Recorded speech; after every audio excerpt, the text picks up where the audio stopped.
오늘도 우리 사는 이야기 찾아주셔서 감사합니다. 사연자분이 보내주신 이야기 시작해볼게요. 안녕하세요. 누구에게라도 제 이야기를 해보고 싶어 이렇게 글을 쓰게 되었습니다. 저는 아빠가 기억이 잘 나지 않습니다. 떠올려 보려고 해도 생각나는 건 그다지 많지가 않아요. 그나마 기억나는 건 어두운 표정으로 항상 엄마의 눈치를 보며 소리치며 짜증내는 엄마를 묵묵히 바라보고만 있는 모습이었던 것 같습니다. 그렇고 그런 날들이 계속 되었던 것 같아요. 그러던 어느 날 아빠는 갑자기 집에서 사라져 버렸습니다. 그렇게 저에게 흐릿한 기억만을 남기고 아빠는 어디론가 사라져 버리셨죠. 저는 그 상황이 부모님이 이혼하게 됐다는 걸 인지하지 못할 만큼 어린 나이였고 그냥 자연스럽게 아빠는 원래 없었던 사람처럼 잊혀져 갔습니다. 저는 그렇게 엄마와 둘이 지내게 됐어요. 아무렇지 않았습니다. 전혀 이상하다고 인지하지 못했고 슬프지가 않았어요.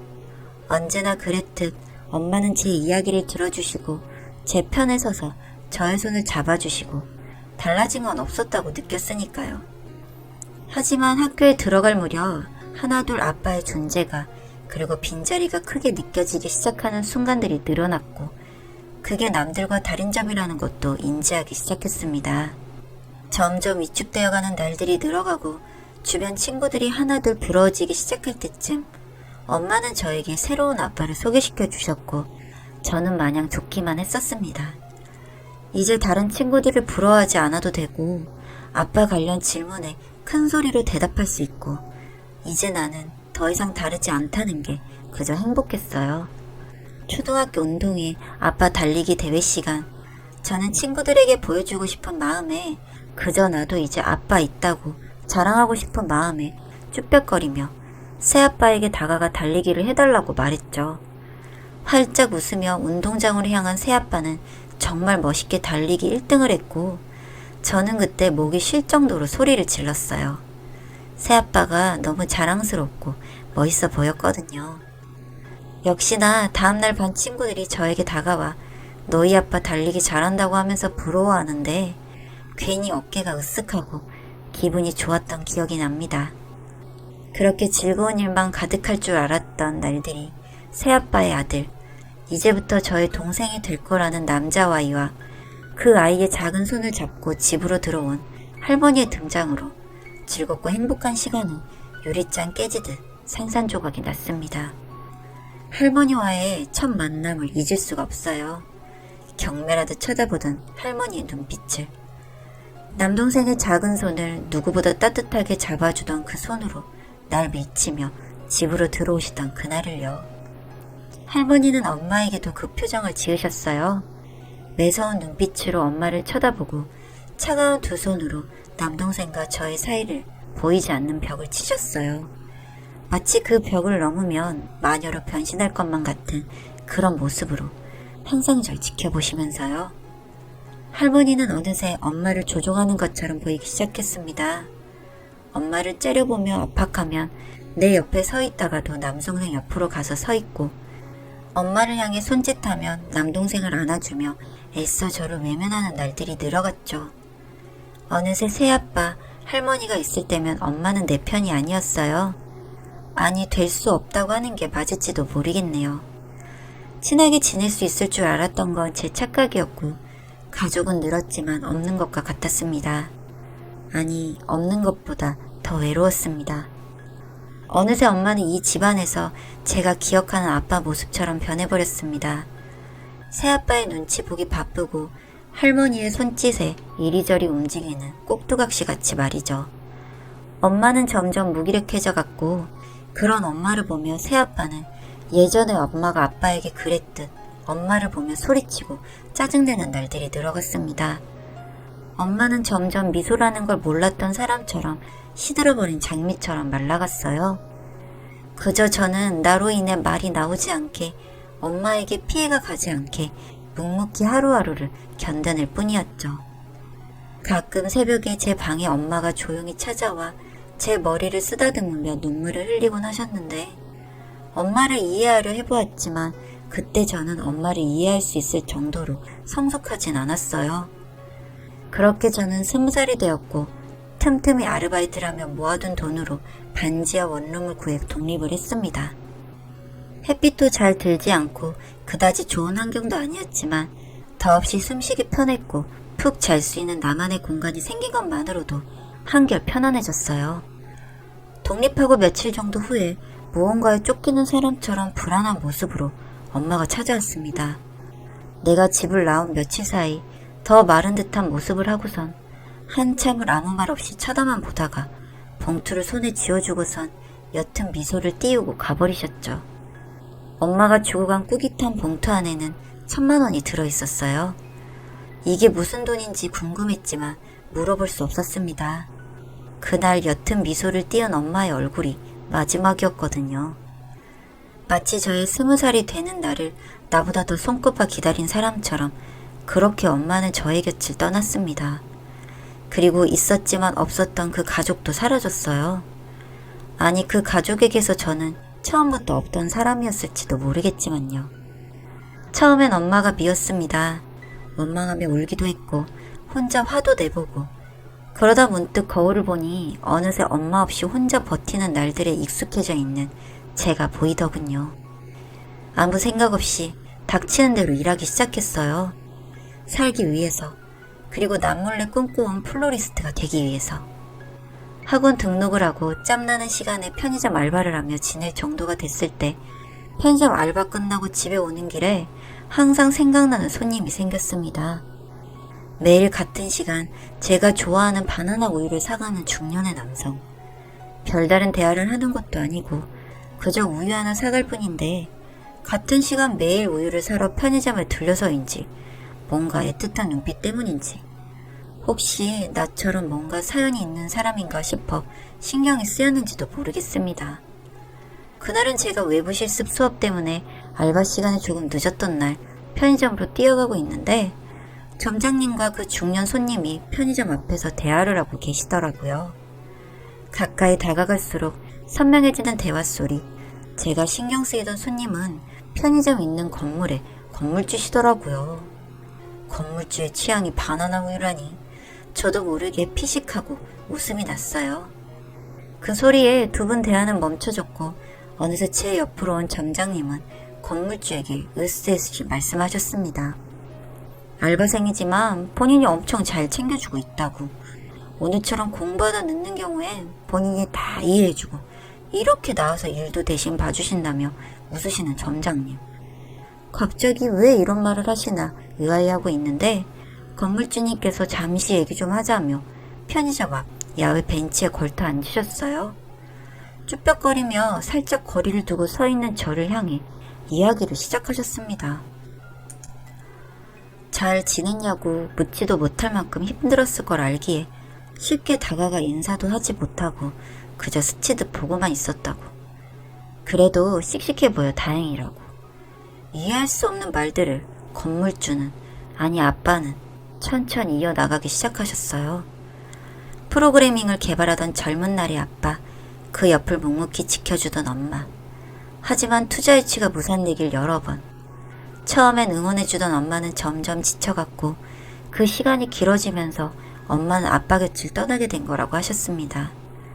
누구보다 엄마가 힘들었을 걸 잘 알기에 붙잡을 용기도 염치도 없었던 아빠는 엄마의 뜻을 따르기로 했고 그렇게 끝난 줄 알았던 투자가 나중에서야 확정이 났고 프로그램 개발이 완성이 되며 금전적 안정을 찾았을 땐 이미 엄마는 재혼을 한 상태여서 아빠가 찾아올 수 없었다고 하셨습니다. 멀리서 보면서도 마음이 너무 아프셨다고 했죠. 그리고 잠시 뜸을 들이시던 아빠는 본인도 새로운 사람을 만나 결혼을 해서 가정을 꾸렸고 지금은 아이도 한 명 있다고. 아빠의 새로운 와이프가 임신했을 때 병원 앞에서 엄마와 잠깐 스치듯이 마주친 적이 있었다고도 말씀하셨습니다. 이야기를 듣고 있는데 화가 치밀어 올랐습니다. 분명 아빠 탓이 아닌 걸 잘 알고 있는데 자꾸 모든 게 아빠 때문이라고 우기고 원망하기 시작하는 내가 믿고 조금 더 기다리지 못한 엄마가 안타까웠고 하루하루 두려움 속에 아둥바둥거리며 살던 내가 이제는 조금은 기댈 수 있는 사람이 생겼다고 안심하고 있는 내 마음이 역겹고 이런저런 모든 감정이 뒤섞여 한참을 울었습니다. 그 후로도 편의점 알바를 계속하며 공부를 했습니다. 물론 아빠의 도움을 받지 않은 것은 아닙니다. 반지하를 벗어나 햇빛이 잘 드는 오피스텔로 이사도 갔고 굳이 알바를 하지 않아도 됐으나 잠깐이라도 매일 아빠와 마주칠 수 있는 공간이라 계속 하겠다고 제가 우겨서 알바를 한 것이죠. 그렇게 계절이 바뀌고 따뜻한 봄이 찾아왔습니다. 그때까지도 엄마의 연락은 전화 한 통도 문자도 오지 않았죠. 조심스레 아빠에게 물어봤어요. 실례일 수도 있겠지만 혹시 엄마와 연락이 된 적이 있는지. 하지만 아빠는 제 질문에 씁쓸한 미소를 띄울 뿐 어떠한 대답도 하지 않으셨어요. 시험도 치르고 합격도 하고 알바는 그만두고 실습을 다니며 바쁘게 지냈습니다. 못해본 걸 다 해보고 싶은 욕심도 있었고 정말 최선을 다해 배우고 싶었거든요. 가끔 아빠와 외식도 하며 새로 꾸리신 가족 얘기도 간간히 들으며 그렇게 지냈습니다. 평소와 다름없이 아빠와 식사를 하고 있는데 아빠가 편의점이 있는 그 건물을 저에게 주고 싶다고 말씀하셨어요. 새로운 와이프분께서도 동의를 하셨다고. 직접 만난 적은 없지만 아빠를 통해 서로 이야기는 전해 듣고 있지만 흔쾌히 동의하셨다는 게 거짓말 같기도 하고 그것까진 바라지 않아서 대신 편의점 옆 1층에 꽃집을 열어달라고 부탁드렸습니다. 내가 좋아하는 꽃들을 채워놓고 매일매일 예쁘게 꽃을 다듬고 화초를 키우고 내 꿈을 더 키워나갈 공간을 만들어달라고 말이죠. 아빠는 바로 승낙하셨고 얼마 뒤 저는 제 꿈의 공간을 가질 수 있게 되었습니다. 유난히 햇살이 좋은 날, 살랑살랑 바람이 향기롭고 괜히 기분이 들뜨는 그런 날, 아빠가 꽃다발을 주문하셨습니다. 당연히 그분께 전해줄 거라 생각하고 평소보다 더 신경 써서 만들었어요. 약속 시간에 맞춰 꽃집으로 도착한 아빠는 조금 어두운 표정으로 저에게 말씀하셨습니다. 같이 가야 할 곳이 있으니 얼른 준비하라고. 어디 가는 거냐고 묻고 싶었지만 조급해 보이는 모습에 일단 겉옷을 챙겨 입고 꽃다발을 챙겨 차에 올라탔습니다. 점점 차들은 줄어들고 창밖 건물들은 하나둘 낮아지고 어느새 산과 나무들만 보이는 곳으로 올 때까지 아빠와 저는 아무런 대화도 하지 않고 앞만 보고 있었어요. 요양병원 앞에 멈춰선 차. 멈춰선 차 앞 몸 발치 벤치에 앉아있는 낯익은 모습. 자꾸 앞이 가려 눈을 비비고 앞을 다시 봐도 자꾸 차오르는 눈물 때문에 제대로 보이질 않아서 차에서 내려 달려갔습니다. 너무나 야위어서 앙상한 나뭇가지 같은 엄마를 부셔질까 꽉 앉지도 못한 채 그저 살포시 엄마 볼 옆에 제 볼을 마주대고 한참을 서 있었습니다. 이내 엄마는 저를 보며 말씀하셨습니다. 엄마는 췌장암 사기라고 이제는 정말 얼마 안 남았다고 하셨습니다. 처음 병을 알았을 땐 희망을 가지고 수술을 해볼 수 있었지만 금전적인 여유도 없었고 시간도 없었다고. 그저 약을 처방받아서 먹는 것으로 버티는 수밖에 없었다고 하시며 저의 손을 잡고 이야기를 하셨어요. 병을 알았을 때 저를 아빠에게 부탁하려 했지만 아빠도 새로운 사람을 만났다는 걸 알게 되어서 그럴 수가 없었다고 하시더군요. 제가 20살이 되면 독립시키고 떠나려고 준비를 하고 계셨었대요. 더 큰 돈을 모아보려 했지만 엄마 능력이 부족했다며 미안한 마음에 인사도 제대로 하지 못했다고. 떠나기 전 엄마는 아빠를 만나셨다고 했습니다. 염치 없지만 마지막 소원이라며 저를 잘 부탁한다고 얘기하시고 병원으로 왔지만 이미 너무 늦어버린 후라 이렇게 하루하루 벌받고 있다고 말씀하시며 눈물을 흘리신 엄마가 너무 안타깝고 안쓰러웠습니다. 그리고 이젠 제가 엄마의 눈물을 이해할 수 있는 나이가 되어서 정말 다행이라는 생각이 들었어요. 제가 들고 온 꽃다발을 보시고는 환하게 웃으신 엄마. 제가 알고 있던 엄마의 미소를 다시 볼 수 있어서 저도 모르게 눈물이 흘렀습니다. 그리고 먼 발치에서 저희를 보고 계시는 아빠. 전 아빠에게 손짓했어요. 엄마랑 저 사진 좀 찍어달라고 부탁했죠. 셋이 함께 찍자고는 하지 않았어요. 아빠의 새로운 그분께 신뢰되는 행동이니까요. 지금은 가게 문을 잠시 닫아두고 아빠의 도움을 받아 병원 근처 시골집에서 엄마와 함께 지내고 있습니다. 요즘 엄마가 저를 매일매일 너무 자주 안아주고 화장실 갈 때 빼곤 계속 손을 잡고 있으려고 해서 귀찮아 죽겠어요. 아무래도 그때 제 손을 잡아주지 못하고 안아주지 못한 게 너무 미안했고 지금도 미안하신가 봐요. 저는 이제 괜찮은데 엄마는 아직도 마음이 쓰이시나 봅니다. 최근 들어 엄마의 통증이 심해져 놀랄 때가 늘어가고 통증이 오는 주기도 짧아지고 있어요. 엄마와 나의 즐거운 시간도 얼마 남지 않았다는 걸 뜻하는 거겠죠. 하지만 그런 거 생각하지 않으려고요. 또 언제 통증이 오나 매일 그것만 생각하고 두려워하고 있진 않으려고요. 그냥 지금 순간을 엄마와 함께 하늘을 보며 이야기하고 들꽃을 보며 웃고 손을 잡고 걷는 순간순간을 기억하려고 합니다. 소소하지만 하지 못한 게 너무나 많았기에 엄마에 대한 기억을 가득 채워보려고 합니다. 내일은 제가 먼저 엄마의 손을 잡아보려고요. 내일은 제가 먼저 엄마를 안아주려고요.